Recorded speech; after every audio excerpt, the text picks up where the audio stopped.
guys, oh. The beauty. Wow.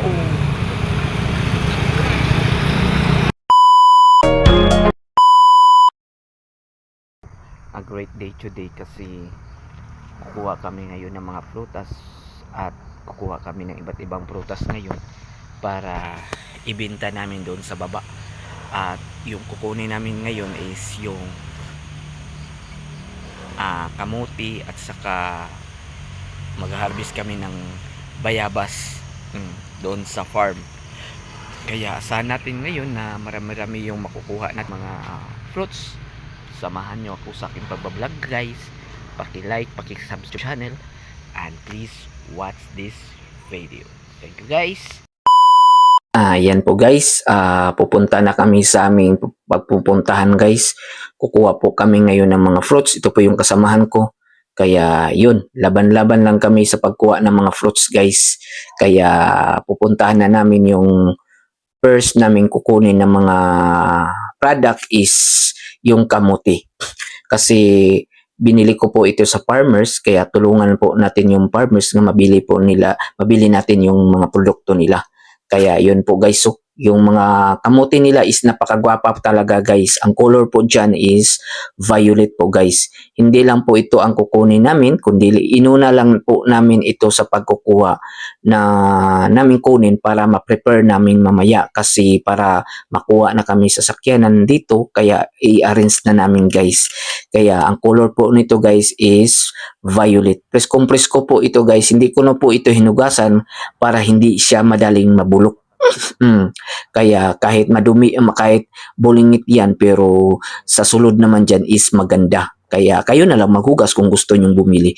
Violet po yan na variety guys. Kusog po ito sa baba at mabilis lang po ito maubos. Yan po guys, oh, napakaganda.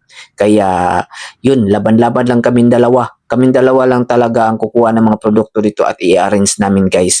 At after ani guys is kumbaga pagpunta namin doon sa isang farm is may sabi siya kanya is pupunta muna kami ng Budik. Ayan po guys, di nakapunta kami sa Budik kasi may delivery po siya na tablia na i-deliver diyan sa Budik. Napakaganda po yung Budik guys. Maganda po talaga ang view diyan. Masarap na tignan at sarap sa mata talaga kapag pumunta kayo diyan guys. Kaya nakadalikdiat lang kami kasi po kumbaga pa nautusan kami na nautusan kami pumunta diyan kasi may nag-order kasi sila ng tablia. Kaya yun, minikos-mikos na namin at yun. At pagkatapos dito po sa pag-deliver namin sa tablia is ito po yung tablia guys, napakaganda at napaka bagong gawa lang po yan. Kaya amosanggi. Yan po, pagkatapos namin mag-deliver ng tablia doon sa Budik is pumunta na kami dito sa pag-harvest ng mga bayabas. Yan po guys, yan po si Mamo. Kumbaga pa laban-laban ng Japon. Tumulong siya sa pagkukuha ng mga bayabas. Kaya yun. Actually guys, ito po yung variety nila nga bayabas is ang sarap talaga at may pula at may yellow. Yellow po ito ang laman na bayabas at yung isa naman is na pagka-pink. Ang sarap talaga guys kapag bumili kayo dito. Ibibinta natin ito bukas sa baba kasi magbibinta tayo doon eh. Ito yung buhay negosyante. Kaya mag-harvest kami at magbibinta rin kami doon sa baba. Kaya laban-laban lang talaga sa buhay guys. Kaya yun, tutulong na rin ako mamaya at pag-arrange. Kailangan talaga maingat tayo kasi masilan po itong bayabas eh. Kumbaga pa madali lang siyang malata or itong tinatawag nila nga mulagum. Yan po guys, kaya iingatan natin itong mga prutas na ito. Kaya yun no.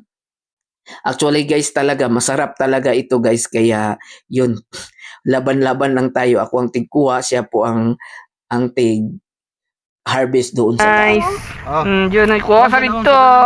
Mamandam nagkuha mi din niyo. May pa si mamandam kumbati ma'am. Nagpula siya ma'am bala. Grabe ka pula ma'am. Pula lalay lagi sa ma'am ba? Sarap. Lagi di It's ba? yummy from the farm. Guava direct from the farm. Di ba? Oh, lechado lain sa ito isa man bala dito to. Isa. Mura gapon itong Wala gina doon tani dani maabot man 20 man kayam ni 20. Yan po guys, yun, binilisan na namin sa pag-harvest ng mga bayabas kasi meron pa kaming gagawin guys, hindi lang po ito, kung hindi kukuha pa kami ng marang at saka mangustin na aming ibibinta doon sa baba. Kaya laban-laban lang kami dito guys sa pag-harvest. Ayan po guys, dito na lang po tayo kasi yun, dito na lang.